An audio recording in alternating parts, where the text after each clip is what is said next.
ከተማ ኮሪደር ስንሰራ በተደጋጋሚ አንስቼዋለሁ። ማን ዲዛይን አደረገላቸው?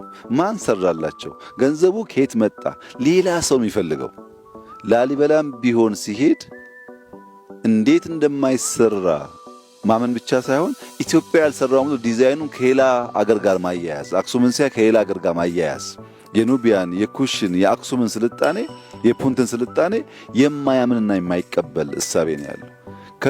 ቀደም ከሰለጠኑት ውስጥ ከቅድመ አክሱም የፑንት ስልጣኔ፣ የኩሽ ስልጣኔ፣ የኑቢያ ስልጣኔ ራሱ የአክሱም ስልጣኔ የነበረበት የዛጉዌ ስልጣኔ የነበረበት ሀገር አሁን ከዛ ያነሰ ስራ ሲሰራ ሲያይ ሌላ ባለቤት ፈላጊ እንጂ ይቻላል ብሎ አያስብም።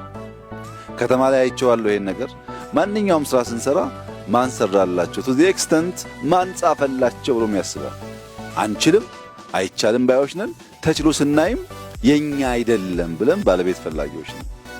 እርግጠኛ ሆኜ የምነግራችሁ ይሄንን ቪዲዮ በርቀት የሚያዩ ሰዎች ሌላ ሀገር ሄደው ነው የቀረጹት ሊሉ ይችላሉ። ያለ ማመን አለ። ኢትዮጵያን እንችላለን እንበቃለን ብሎ ማመን ላይ ውስንነት አለ።